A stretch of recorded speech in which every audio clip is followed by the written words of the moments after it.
आज मैं संबंध एवं फलन प्रश्नावली 1.1 का प्रश्न नंबर 9 का दूसरा प्रश्न बताने जा रहा हूँ। देखिए और समझिए।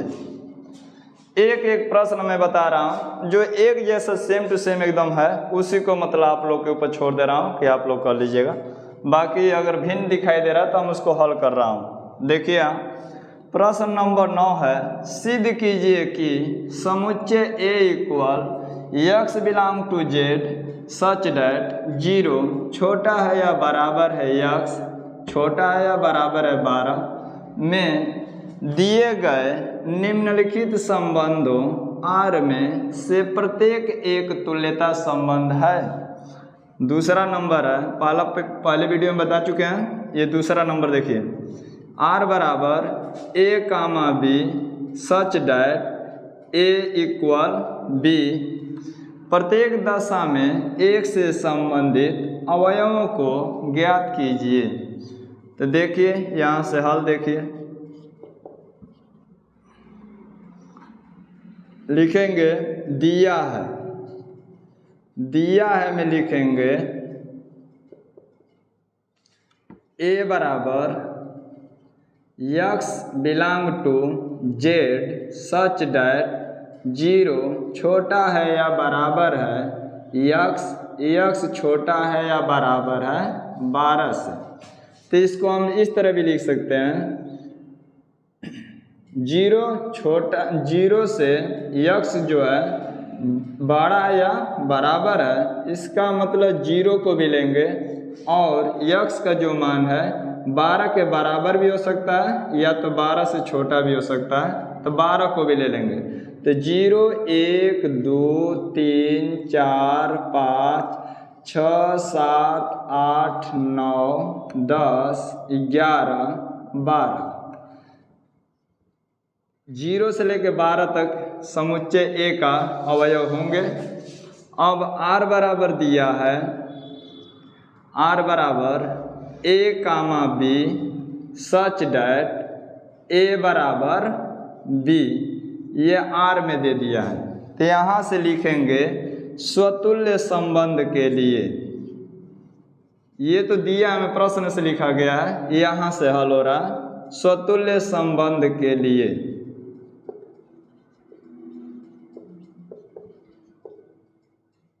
स्वतुल्य संबंध के लिए देखिए, स्वतुल्य का मतलब स्वयं से तुलना करना। तो लिखेंगे चूंकि A बराबर A, B की जगह पे A रख रहे हैं, तो A बराबर A की कोई भी संख्या चाहे अक्षर स्वयं के बराबर होती है, तो लिख देंगे चूंकि A बराबर A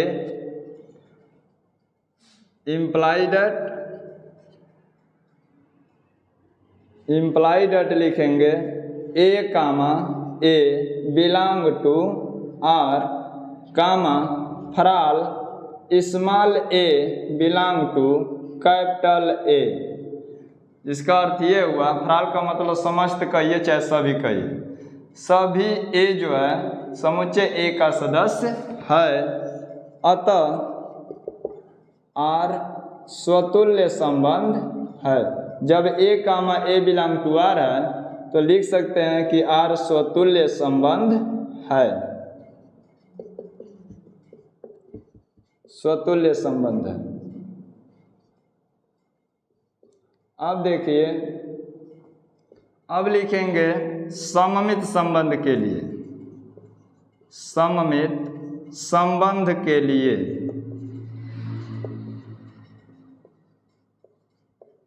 सममित संबंध के लिए लिखेंगे A कामा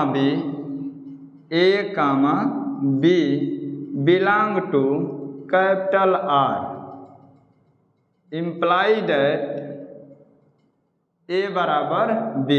जब A comma B belong to R करेंगे तो लिखेंगे A बराबर B। अब इसी का क्रम बदल देंगे तो लिखेंगे इम्प्लाइड एट B बराबर A। जब A बराबर B है तो हम इसको लिख सकते हैं कि B बराबर A implied that B comma A belong to capital R, B comma A belong to capital R, तो लिख देंगे यहाँ से। देखिए अब दिखाई दे रहा ना, अब यहाँ से देखिए लिखेंगे अतः आर सममित, अतः आर सममित संबंध है। अब तीसरा स्टेप में देखेंगे संक्रामक संबंध के लिए। संक्रामक संबंध के लिए, संक्रामक संबंध के लिए, संक्रामक संबंध के लिए क्या लिखेंगे कि A comma B belong to capital R, imply that जब A comma B belong to R है तो लिखेंगे ए बराबर बी, तथा B comma C belong to R, B comma C belong to R, तो इम्प्लाई डेट लिखेंगे B बराबर C. अब ध्यान दीजिए कि जब ए बराबर बी है और बी बराबर सी है तो बी की जगह पर अगर हम सी रख दें तो ए बराबर सी हो जाएगा। तो लिख देंगे इम्प्लाई डेट ए बराबर सी, और जब ए बराबर सी हो जाएगा तो हम लिख देंगे implies that A comma C belong to R. जब A comma C belong to R होगा तो लिख देंगे अतः आर संक्रामक संबंध है, संक्रामक संबंध है। किसी किसी किताब में संक्रामक लिखा गया है, किसी किताब में संक्रामक लिखा गया है, तो जैसा प्रश्न में लिखा रहेगा उसी तरह आप लोग लिखिएगा। तो यहाँ लिख देंगे संक्रामक संबंध है। जब तीनों संबंध हो जाएगा तो हम लिख देंगे कि आर तुल्यता संबंध है। तो यहाँ लिख देंगे चूंकि आर स्वतुल्य, चूंकि आर स्वतुल्य सममित तथा संक्रामक संबंध है,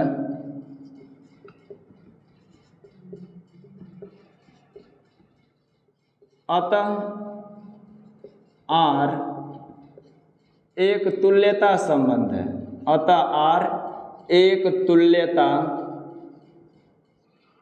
संबंध है, अतः आर एक तुल्यता संबंध है। जब आर एक तुल्यता संबंध हो गया तो फिर इसमें कह रहा प्रश्न कि प्रत्येक दशा में एक से संबंधित अवयवों को ज्ञात कीजिए। अभी तो यहाँ तक सत्यापित हुआ है कि आर एक तुल्यता संबंध है, लेकिन जो प्रश्न नीचे लिखा गया है उसके हिसाब से फिर लिखना है कि एक से संबंधित अवयवों को ज्ञात कीजिए। तो देखिए लिखेंगे चूंकि एक बराबर एक, मात्र एक ही अवयव इसमें है जो कि आपस में बराबर हो सकता है, अन्य कोई अवयव नहीं है जो कि आपस में बराबर होगा। अगर हम यहाँ पर एक लिखे हैं तो हम एक लिख सकते हैं, जैसे ए का मान एक रख दिए तो बी का भी मान एक होगा। तो यहाँ पर लिख देंगे चूंकि एक बराबर एक, अतः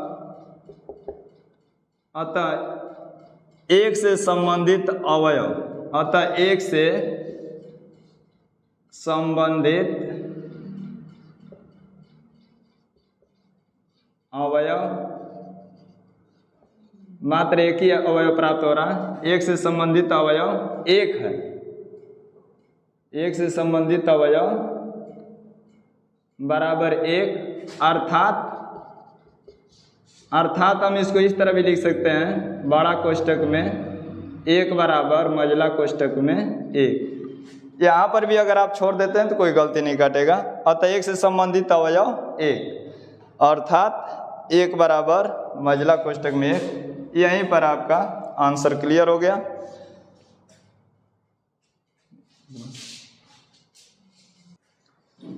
बच्चों प्रश्न नंबर 10 जो है अपने मन से उदाहरण दे दे करके हल करना है। जैसा प्रश्न दिया रहेगा वो हिसाब से हम उदाहरण देकर हल करेंगे। तो इस प्रश्न को आप लोग स्वयं